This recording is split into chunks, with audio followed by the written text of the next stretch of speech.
ভয় এই শুধু গল্পে থাকে না, প্রেগনেন্সির সময় এটা প্রতিদিনকার সঙ্গী হয়ে দাঁড়াতে পারে। বাচ্চাটা ঠিকঠাক আছে তো? এই স্ট্রেসটা কি ওর উপর প্রভাব ফেলছে? প্রতিদিন এই দুশ্চিন্তা, মানসিক চাপ, এমনকি অনেক সময় মনে হয় আমি কি মায়ের মতন মায়ের ভূমিকা পালন করতে পারবো তো?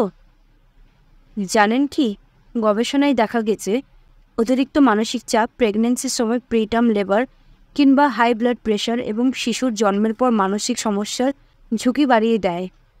কিন্তু চিন্তা নেই, সমাধান এখানেই বলবো। এই ভিডিওতে আমি শেয়ার করব 6টি বৈজ্ঞানিকভাবে প্রমাণিত উপায়, যেগুলো মেনে চললে আপনি নিজের ও আপনার শিশুর মানসিক স্বাস্থ্য দুটোই রক্ষা করতে পারবেন। ভিডিওর শেষে থাকবে এমন একটি চমকপ্রদ মাইন্ড হ্যাক যা আপনি 1 মিনিটে যে কোনো পরিস্থিতির চাপ কমাতে ব্যবহার করতে পারবেন। তো চলুন শুরু করা যাক। তাহলে আসি প্রথম পয়েন্টে। গভীর শ্বাস প্রশ্বাস, সহজ কিন্তু অসাধারণ। প্রেগনেন্সি চলাকালীন আপনি যখনই টেনশনে থাকেন, শরীর ফাইট ও ফ্লাইট মোডে চলে যায়। হরমোন কর্টিসল বাড়ে, যেটা বাচ্চার মস্তিষ্কের গঠনে প্রভাব ফেলতে পারে। তাহলে সমাধান কী?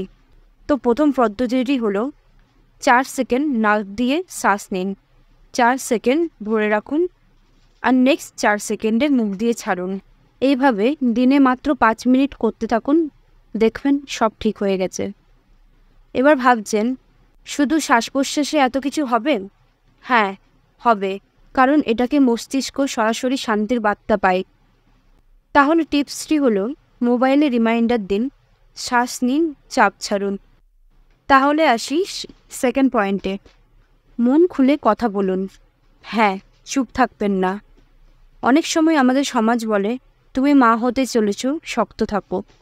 কিন্তু সবসময় শক্ত থাকা মানেই ভালো মা হওয়া নয়। ভেতরের চিন্তা, ভয়, দুশ্চিন্তা এগুলো চেপে রাখলে তা বাচ্চার উপরে প্রভাব ফেলে। তাহলে সমাধানে আসি। সমাধান হলো, কথা বলতে শিখুন। আপনার পার্টনার, মা, বান্ধবী, এমনকি এক সাপোর্ট গ্রুপ, কাউকে হলেও মন খুলে কথা বলুন।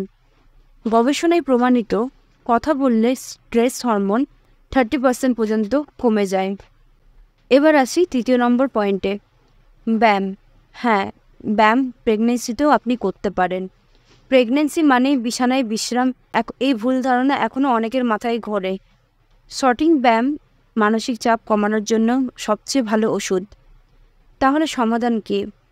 শরীরে এন্ডোরফিন নামে এক হরমোন বাড়ে, যেটা আপনাকে দেয় আনন্দ ও শান্তি। তাহলে একটা মজার ঘটনা বলি। একজন মা বলেছিলেন, ব্যায়াম করলে তো বাচ্চা নড়াচড়া শুরু করে দেয়, তাতে ভয় নেই, সেটা আপনার শরীরের এনার্জি দেখে বাচ্চার সারা। এটা একদম নর্মাল। 20 মিনিট হাঁটা, দিনে 5 বার হাসি, মানসিক চাপের চাবিকাঠি এইটুকুই।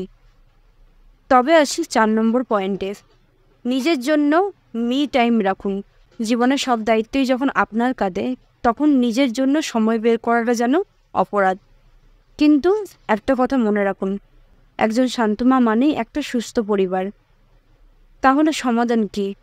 নিজের ভালো লাগার জন্য কিছু করুন, যেমন গান শোনা, বই পড়া, একটু আর্ট করা, গরম জলে পা ডুবিয়ে বসে থাকা। প্রতিদিন অন্তত 15 মিনিট শুধু আপনার জন্য রাখুন।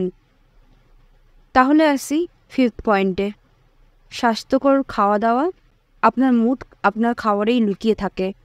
একটা চিপস খেয়ে যদি মুড ভালো হয়, তাহলে একটা সঠিক মিল খেলেই তো সোনার খনি, তাই না?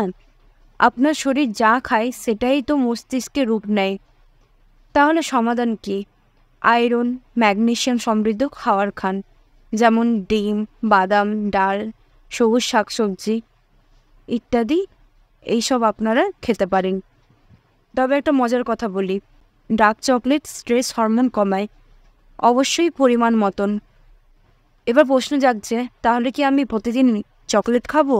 হ্যাঁ, যদি আপনি বাচ্চাকে চকলেট লাভার বানাতে চান তাহলে। এবারে আসি নেক্সট পয়েন্টে, গাইডেড মেডিটেশন, 1 মিনিটের ম্যাজিক। শেষ পয়েন্ট কিন্তু সবচেয়ে শক্তিশালী। গাইডেড মেডিটেশন আপনার চিন্তার ট্রাফিক বন্ধ করে দেয় আর শান্তির রাস্তা তৈরি করে। তাহলে সমাধান কী? একটা হেডফোন নিন, ইউটিউবে প্যারেন্টাল মেডিটেশন দিন আর চোখ বন্ধ করুন।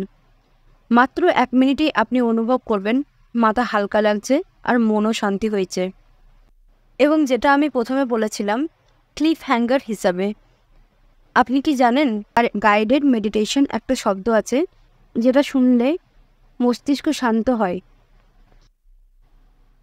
মাত্র 1 মিনিটেই আপনি অনুভব করবেন মাথাটা হালকা লাগছে এবং মনও শান্তি হয়েছে।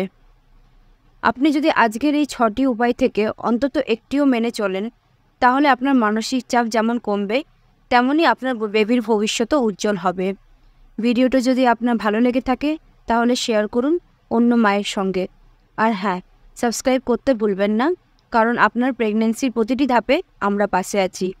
চিন্তা নয়, জয় হোক মা হওয়ার প্রতিটি মুহূর্তে। ধন্যবাদ।